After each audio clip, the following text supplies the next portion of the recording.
राम कथा मुनिवर बखानी, राम कथा मुनिवर बखानी, राम कथा मुनिवर बखानी, राम कथा मुनिवर बखानी।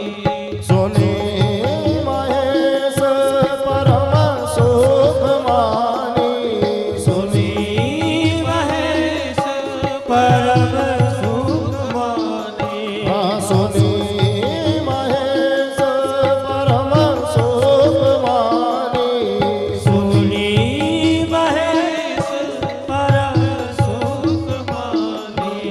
राम कथा मुनिवर बखानी, राम कथा मुनिवर बखानी, मुनिवर बखानी, मुनिवर बखानी।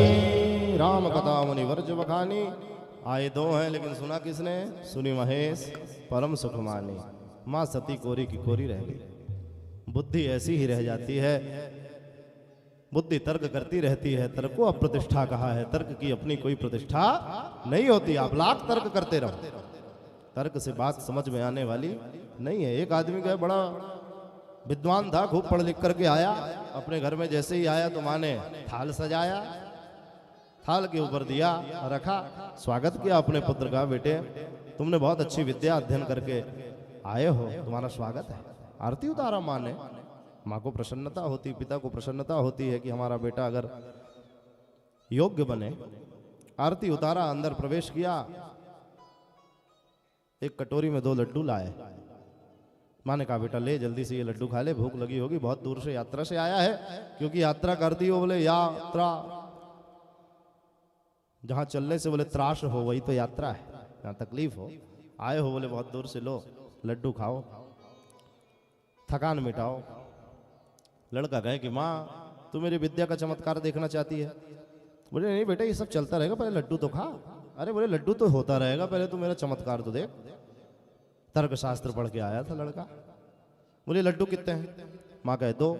कैसे 2? लड़का गिनाए 1। लड़के के सामने माँ ने गिनाए 1 और 2। तो लड़का कहे 1 और 2 3 है। माँ फिर कहे नहीं नहीं बेटा ये तो 2 ही है। बोले कैसे 2 है? माँ ने इधर से गिना था, इधर से गिना 1 2। फिर लड़का कहे 1 और 2 3। परेशान हो गई माँ, गांव की बेचारी। उतने में कहते पिताजी आए। पिताजी ने कहा माँ बेटे के बीच में क्या चल रहा है, मुझे भी बताओ। अरे बोले क्या बताएं, ये लड़का ना जाने कहां से क्या विद्या पढ़ के आया। बोले क्यों? बोले लड्डू रखे 2, ये सिद्ध कर रहा 3। पिताजी ने कहा भैया क्या हुआ, कैसे सिद्ध कर रहा 3, मेरे को भी तो बता। लड़के ना पिताजी आप बताओ लड्डू कितने हैं? लड़का कहे, पिताजी ने कहा 2। बोले कैसे? पिताजी ने भी कहा 1 2। लड़का कहे 1 और 2 3। पिताजी कहे वाह बेटा वाह, बड़ा विद्वान हो गया तू।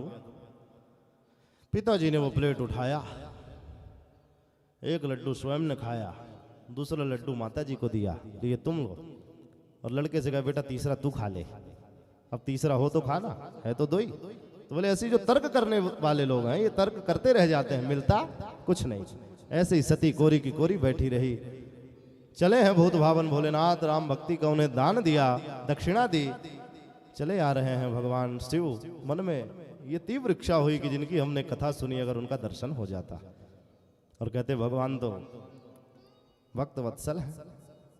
भगवान का बोले वो त्रेता युग चल रहा था और त्रेता का भी 4th चरण चल रहा था। राम जी का वनवास हो गया था और वन में भी राम जी से सीता जी वैदेही जी का वियोग हो चुका था। और राम जी नीचे भटक रहे थे। ऊपर से जैसे ही देखा शिव जी ने कहा धन्य हो प्रभु, भक्त के भाव को रखने वाला आपके समान और दूसरा है ही नहीं। राम समान उदार को जगमाही, राम जी जैसा दूसरा कोई है ही नहीं। राम जी जैसे केवल राम जी ही है। पर शिव जी ने सोचा कि अगर मैं पास में जाके प्रणाम करूंगा तो मर्यादा भंग हो जाएगी। क्यों? भगवान की ललित नरलीला चल रही है। मंच पर कोई व्यक्ति बहुत बढ़िया कला का प्रदर्शन कर रहा हो, उसका सगा संबंधी ही क्यों ना सामने बैठा हो, अगर वो चाहे कि मैं जाकर के उससे मंच पे मिल लूं तो मंच की जो मर्यादा है वो समाप्त हो जाएगी। मंच में वो व्यक्ति क्या बना है, उसका वहां क्या रोल है, वो उस रोल के हिसाब से वहां काम करेगा। आपके साथ में उसका क्या संबंध है, वो घर का मैटर है। तो ऐसे शिव जी ने सोचा कि अगर मैं नीचे जाके प्रणाम करता हूं तो भगवान का जो गुप्त रहस्य है ये सब खुल जाएगा, इसलिए वहीं से जहां है वहीं से प्रणाम किया। जय सच्चिद